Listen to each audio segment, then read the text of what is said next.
Bien, vamos a concluir las enseñanzas de este día. Y he querido, como cumbre de lo que hemos hablado, traer una enseñanza para que descubramos los distintos servidores que podemos encontrar en nuestra comunidad y cómo podemos asumir cuando nos encontramos a este tipo de servidores o de líderes en nuestras comunidades. ¿Qué hay que hacer a la luz de la palabra? ¿Qué hizo Jesús? Porque no siempre el liderazgo o el servicio en la iglesia es bueno. A veces hay cosas que hacemos mal y el Señor siempre tiene una respuesta cuando las cosas no se hacen bien. De eso trata entonces esta última enseñanza de este día, de que descubramos qué tipo de servidores tenemos o somos y tal vez pedirle al Señor la gracia de la conversión. Contextualizo el tema que quiero compartir con ustedes, donde no habrá un personaje o el personaje es el Señor, de una vez lo digo, el personaje es Jesús. Pero vamos a hablar vamos a releer una historia que ustedes se saben seguramente de memoria, una historia preciosa del Evangelio de Marcos. Pero quiero contextualizar al Evangelio de Marcos. El Evangelio de Marcos, clasicita de Biblia, fue el primer evangelio que se escribió, aunque no es el primero que aparece en la Biblia. El primero que aparece es Mateo, porque por mucho tiempo se pensó que Mateo fue el primero que se escribió, pero después se descubrió que no fue así, que el primero que se escribió fue Marcos. Pero la tradición dejó a Mateo de primero, y está bien, pero el primer evangelio fue Marcos. Y Marcos es el evangelio entonces de la iniciación cristiana. Es el evangelio que hace discípulos. ¿Por qué? Porque cuando la comunidad nace, empieza a crecer, empieza a llegar gente, los discípulos dicen, bueno, ¿y a estos qué les vamos a enseñar? ¿Qué les vamos a decir? Y nace el Evangelio de Marcos. Es el Evangelio del discipulado. Es el Evangelio de movimiento. Por eso las historias Jesús va, viene, y todas las historias son bellísimas, tienen detalles. Distinto al Evangelio de Mateo, que es el Evangelio de la comunidad. En el Evangelio de Mateo, Jesús escucha, habla y habla pausado. En Marcos no. En Marcos habla directamente, va, viene rápidamente. El Evangelio de Marcos también es el Evangelio más cruel de los 4 evangelios en la pasión. En el Evangelio de Marcos Jesús sufre y no hay consuelo. En Mateo sufre, pero un poquito menos. En Lucas ya va como relajado el Señor, ya le habla con el uno, habla con el otro. Pues siempre hay sufrimiento. Estoy simplemente mostrando que Marcos es más cruento, es el evangelio más cruento en el sentido de la pasión, porque quiere mostrar que seguir al Señor no es fácil. El evangelio de Marcos es el evangelio del secreto mesiánico. ¿Qué es el secreto mesiánico? ¿Se acuerdan que muchas veces Jesús dice, pero no se lo digan a nadie? ¿Se acuerdan? Que hace un milagro y dice, pero no se lo digan a nadie, pilas pues. Inmediatamente nadie le hace caso, todo el mundo sale a contar. Pero el secreto mesiánico es porque Jesús quiere que lo sigan, atención, en el Evangelio de Marcos, no por lo que Él hace, sino por lo que Él es. Ese es el verdadero discípulo. El que sigue a Jesús, no por lo que hace en Marcos, sino por lo que Él es. Hasta ahí la introducción del Evangelio. Y vamos a irnos entonces al capítulo 2, donde se nos va a mostrar los distintos líderes que hay en la comunidad cristiana, los distintos discípulos, servidores, que hay en la comunidad cristiana. Una historia preciosa que vale la pena ser contada en esta tarde de retiro espiritual. Unos días después, Jesús volvió a Cafarnaún y se difundió la noticia de que estaba en la casa. Si Jesús volvió, es porque ya había estado. Si Jesús volvió, es porque ya había estado. Y ya lo conocen. Hermanos míos, el verdadero servicio es aquel que no se limita, o el verdadero servidor más bien, es aquel que no se limita a un encuentro, sino que permite que Jesús esté constantemente entrando en su vida. Y volvió, dice el texto, a la casa. La casa en el Evangelio de Marcos es la iglesia. Se dice en griego oikos. La casa en el Evangelio de Marcos es la iglesia. En Mateo es la asamblea, la eclesía. Pero en Marcos es el oikos, la iglesia es la casa. Y Jesús entonces va a la casa, va a la iglesia, va a su casa, a la comunidad. Y viene una vez más. Jesús entra de nuevo. El servicio, muchachos, el verdadero servidor, insisto en esta idea, es el que deja que Jesús entre constantemente a su casa, a la intimidad de su ser. Pero aparece el primer grupo. Se reunió y se difundió la noticia que estaba en la casa. Se reunió tanta gente que no había más lugar ni siquiera delante de la puerta y él les anunciaba la palabra. Aparece el primer grupo de servidores. Este primer grupo de servidores son los que escucharon que el Señor estaba en la casa y salen corriendo y es una multitud y son los que llegaron primero, los que responden rápido. Son los que siempre han estado, los que siempre llegan, los que están disponibles y eso es algo muy bueno. Pero tienen un pecado. Gracias. ¿Saben cuál es ese pecado? ¿Cuál es el pecado del primer grupo de servidores? De líderes que se paran en la puerta. Y si usted se para en la puerta, ¿qué pasa? Que no deja entrar ni salir a nadie. En los edificios de nuestros países hay porteros. Y hay porteros que se creen los dueños del edificio. Mira, yo voy para el apartamento 301 donde José. No, señor, usted aquí no entra. Y si el portero no lo deja, uno no entra. ¿El portero es el dueño del edificio? No, pero se cree el dueño del edificio. Estos que respondieron rápido, eso es positivo, son los que siempre tienen como dificultad que se creen los dueños de la iglesia, se creen los dueños de la casa. Es que yo siempre he estado aquí, yo llevo 30 años de servidor en este grupo de oración. Y deben valorarme. ¿Cómo es que no me escuchan? Mira, es que hay un grupito nuevo de servidores que valdría la pena que invitemos al retiro. ¡No! A esos muchachos les falta experiencia. Esos son incapaces, yo no los veo comprometidos. ¿Cuántos servidores hay en nuestras comunidades así?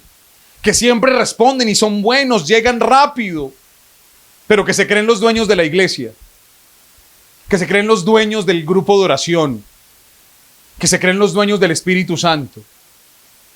O sea, se creen más importantes que el mismo Paráclito. Se creen indispensables. El mismo texto va a decir cuando presenta el segundo grupo, que el segundo grupo llega y no pueden entrar. Y no pueden entrar a causa de ¿quién? De los que están parados en la puerta. ¿Sí ve? Son un obstáculo. ¿Y qué hacer entonces? ¿Qué hacer con esta gente que se creen los dueños? El texto dice que Jesús les enseñaba. ¿Saben qué los puso a hacer Jesús? Los puso a escuchar. Porque el que se cree dueño de la iglesia, dueño de la casa, siempre quiere hablar. Y uno se vuelve humilde escuchando. Si usted tiene servidores o es un servidor que se cree el dueño de la iglesia, escuche más. O si tiene en su equipo servidores que se creen los dueños del grupo de oración, no los eche, no los saque. Póngalos a escuchar. No los deje hablar. Entonces, si siempre, es que es el que siempre predica, es el hermano Alfredo, porque es el que más preparado está en el grupo, lleva 37 años, mejor dicho, conoció a la beata Elena Guerra, y es el más preparado y él siempre, y si no lo ponen a predicar se enoja, porque se cree que es el único que puede hablar o que puede dar la enseñanza. Cállelo y póngalo a escuchar. Y si no es capaz de escuchar, entonces no es un verdadero servidor. No, no somos los dueños del Espíritu Santo. Muchachos, yo he conocido casos de personas que llevan procesos largos en la renovación antes de predicar, pero conozco procesos breves porque el Espíritu Santo permitió que este muchachito empezara rapidito a predicar y que el Señor lo usa. ¿Quién es usted para decir quién sí y quién no? Cuidado con poner boletos, por poner zancadillas antes de entrar a la iglesia, al grupo de oración. El hecho de que hayas llegado primero no te da el derecho de decidir quién entra y quién sale. Es Dios el que decide. Es Dios el que decide. Es más, voy a ser un poquito más trágico. ¿Usted cree que toda la gente estaba de acuerdo con que usted coordinara el grupo? Habían 3 que no.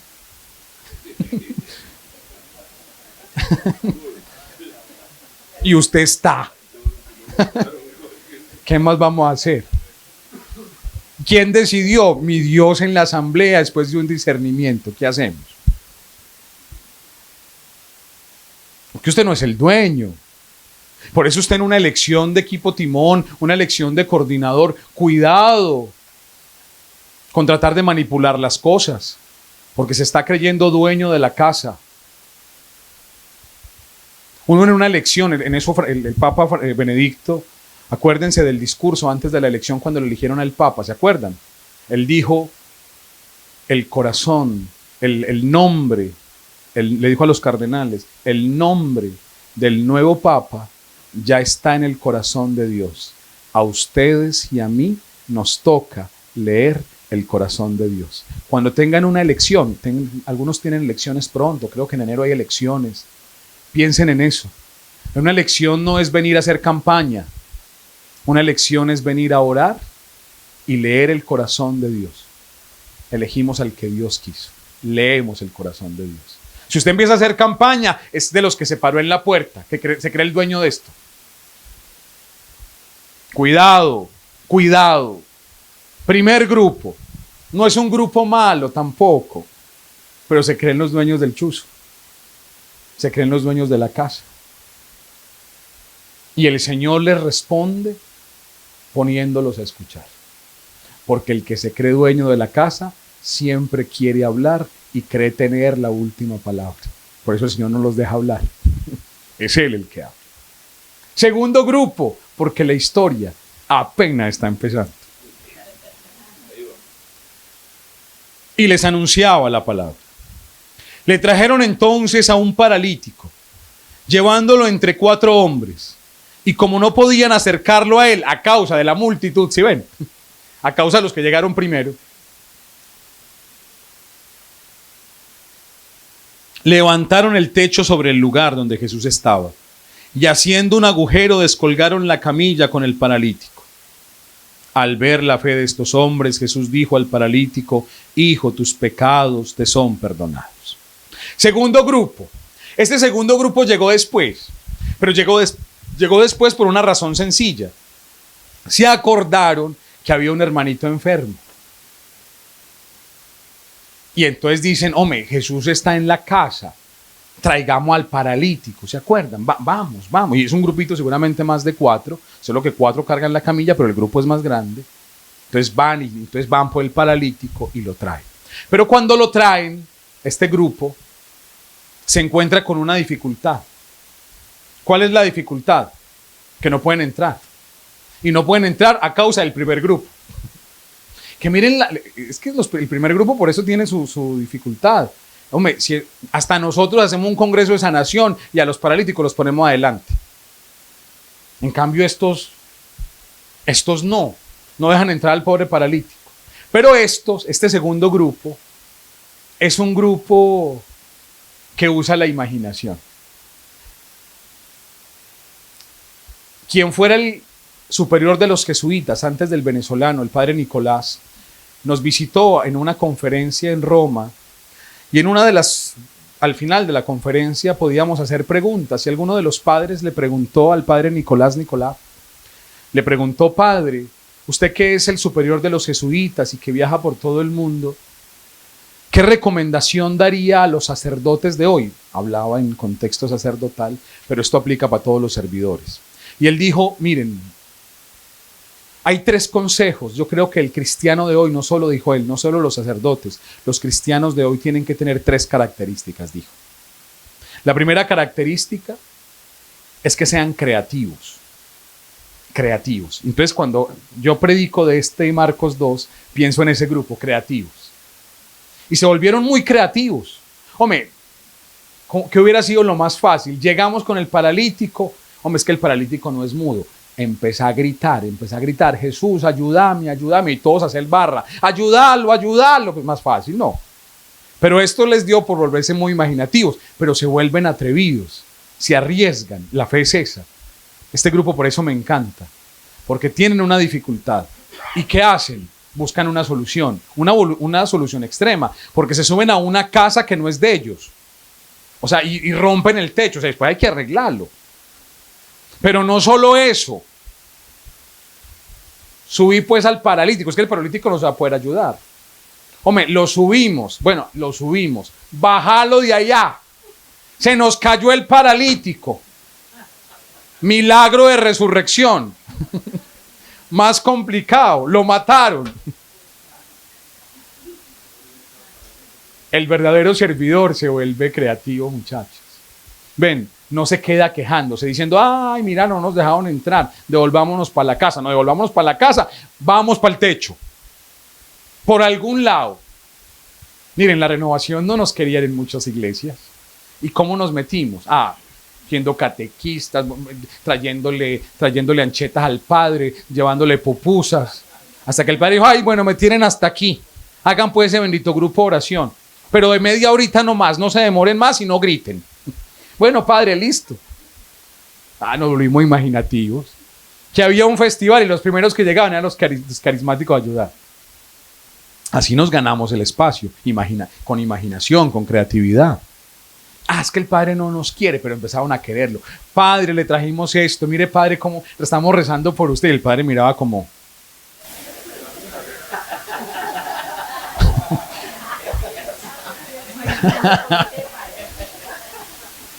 como que no entendía. Rezando, ¿y por qué? ¿Que usted está enfermo? pero creativos. Muchachos, en la renovación tenemos que ser creativos.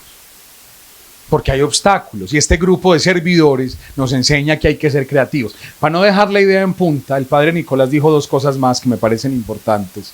Él dijo, sean creativos, sean profundos en su discurso. Vivimos en un mundo superficial. El discurso de los cristianos tiene que ser profundo. Créanme que estamos perdiendo un poco de profundidad ahora con los medios de comunicación. Y algunos estamos payaseando demasiado en TikTok o en Instagram. Y yo no estoy diciendo que no haya que estar en TikTok, hay que estar en TikTok, pero siendo profundos, no payaseando. Siendo profundos. El mundo de hoy necesita un discurso serio. Y 3, dijo el padre Nicolás, y sean profundamente espirituales. Sean hombres y mujeres de Dios. Que solo el que es de Dios, al que es de Dios, al que es espiritual, se le cree. Cierro el paréntesis del padre Nicolás, las 3 recomendaciones que nos dio aquel día. Pero este grupo, volvamos a nuestra historia central. Hombre, el grupo tiene una dificultad. Y ante esa dificultad, no se dan por vencidos, persisten, se vuelven creativos, rompen el techo, pero además se esfuerzan subir al paralítico, más el paralítico como pesa. Lo suben con esfuerzo, pero son cuidadosos. El servidor se esfuerza, pero es cuidadoso. También lo bajamos con cuidadito. Va y se nos cae, se nos desnuca el pobre paralítico. En el servicio, muchachos, debemos ser creativos, debemos esforzarnos y debemos ser cuidadosos. Eso es lo que nos está enseñando el grupo.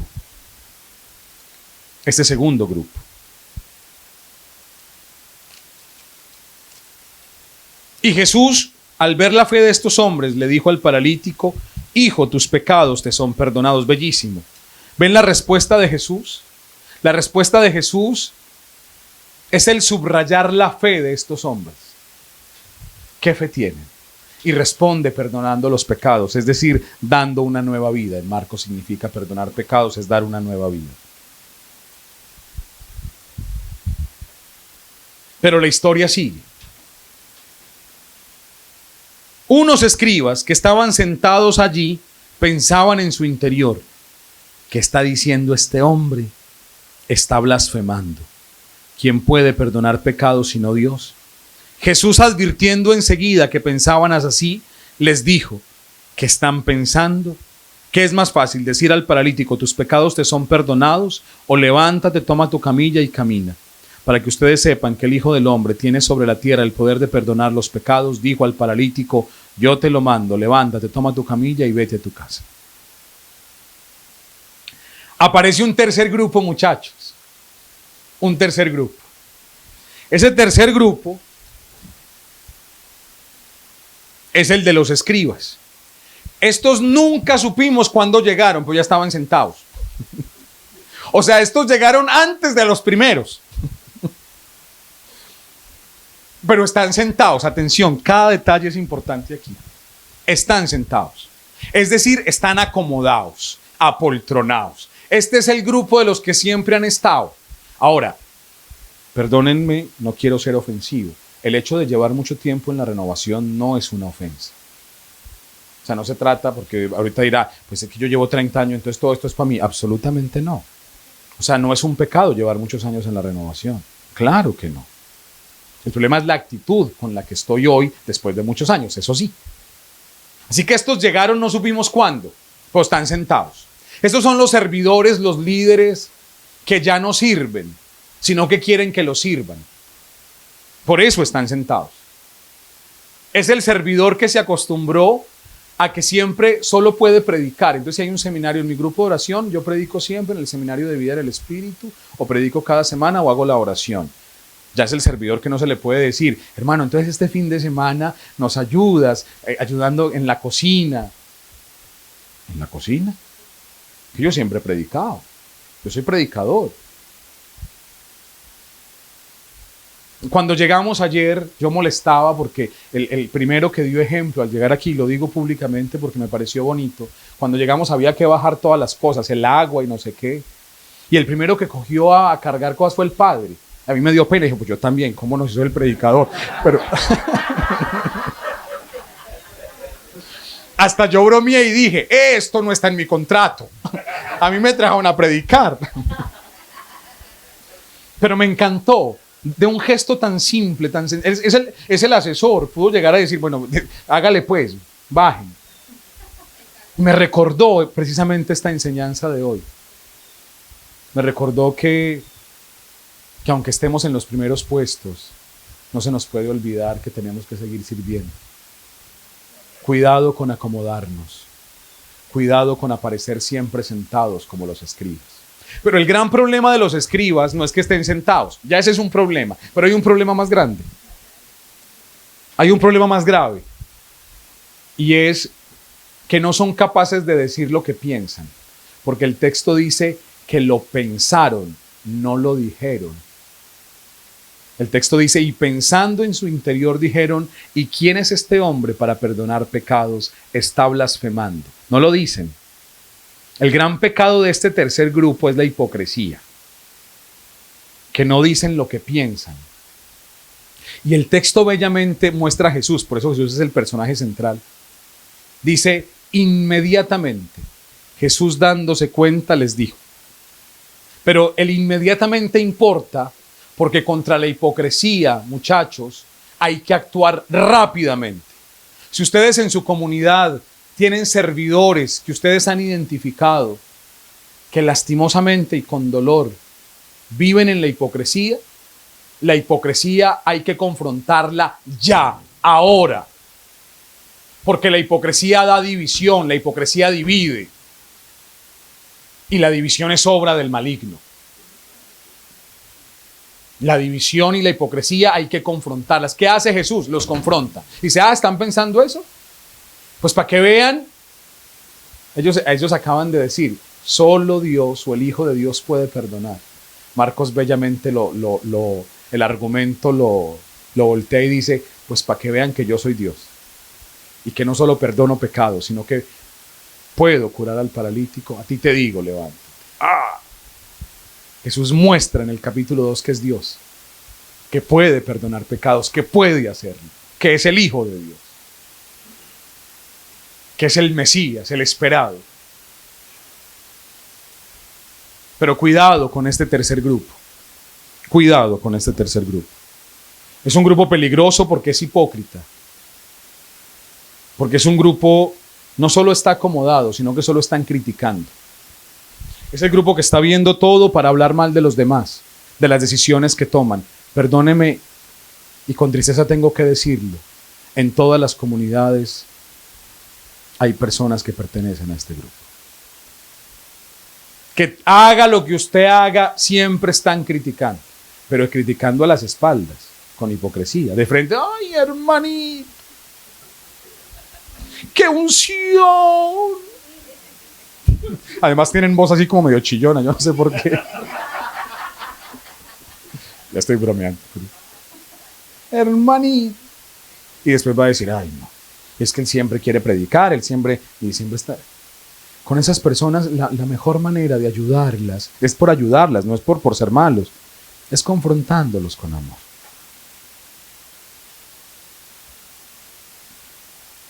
Y decirle, me preocupa tu salvación, que es cierto. Y seguramente lo que dijiste de mí, que no suene un reproche, también yo me pongo a pelear porque hablaron mal de mí. No, seguramente lo que dijiste es cierto.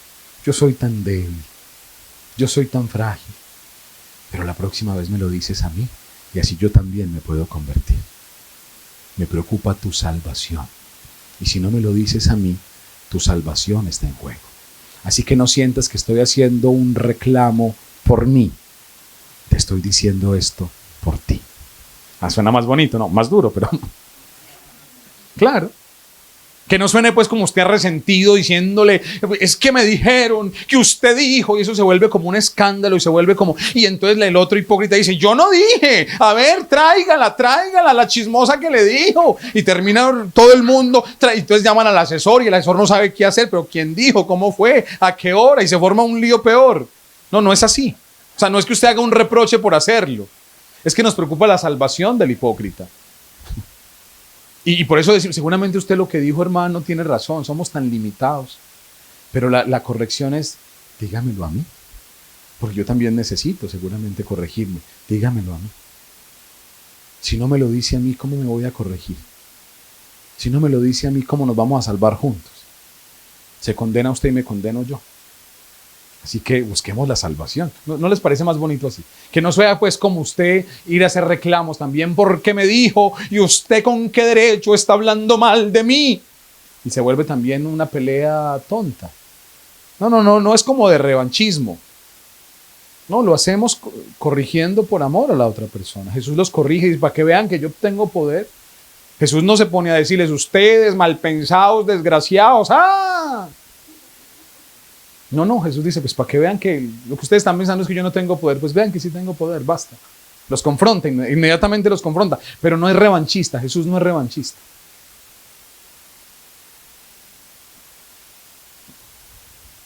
Él se levantó enseguida, tomó su camilla y salió a la vista de todos. La gente quedó asombrada y glorificaba a Dios diciendo, nunca hemos visto nada igual. Les pregunto, de lo que acabamos de escuchar, ¿cuál creen ustedes que es el modelo de líder o de discípulo? Según lo que acabamos de escuchar en el Evangelio de Marcos. ¿Qué creen ustedes? ¿Cuál de esos personajes que vimos? ¿El primero, el segundo, el tercero? Claro que brota esencialmente, espontáneamente más bien, la respuesta para decir que fue el segundo. Pero Marcos no tenía una sorpresa porque ese es Marcos. Resulta que el modelo de discípulo no es el primer grupo. Tampoco es el segundo. Mala noticia, nos equivocamos. Menos el tercero. El modelo del discípulo es el paralítico. Nos tenía una sorpresa. Primero, el paralítico no es mudo, pero no habla. Se deja llevar por los hermanos. Se deja llevar a Jesús, donde Jesús. O me lo suben al techo. Y dice, hombre, pues que me suban, hágale. Se deja bajar, no se queja. Es el servidor que obedece. Porque Jesús le dice, toma tu, y le obedece. Y le obedece a los hermanos y se deja subir por allá. Pero no solo eso. La grandeza del paralítico está, dice el texto, que cuando todos lo vieron, todos daban gloria a Dios. Ese es el verdadero líder de la renovación y de la iglesia. Ese es el verdadero servidor, que cuando nos vean, todo el mundo diga, qué grande es Dios. Se cuenta que en la época del cura de Ars había un predicador famoso en Notre Dame, dice la leyenda, que Notre Dame, la iglesia más famosa de todo París, de todo Francia, y le preguntaron, oye, ¿quién predica mejor, tú o el cura de Ars? Y él les dijo, pues nunca he escuchado al cura de Ars, déjenme, yo voy y lo escucho y les traigo una respuesta. Dice la leyenda que aquel hombre se fue a Ars, aquel pueblito insignificante, que era un pueblito insignificante. Ars no era una ciudad, era un pueblo insignificante. Lo escuchó y regresó. Regresó y se encontró con los que le habían hecho la pregunta. Y les dijo, ya les tengo una respuesta. La respuesta es sencilla.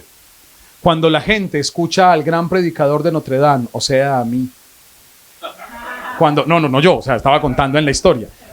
Cuando escuchan al gran predicador de Notre Dame, o sea, a mí, que soy el que ustedes le han preguntado, la gente, después de escucharme, se levanta y dice con un aplauso, qué bello, qué bello.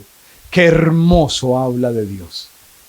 Pero cuando la gente escucha al cura de Ars, se va a su casa diciendo, qué bello y qué hermoso es Dios. Esa es la diferencia.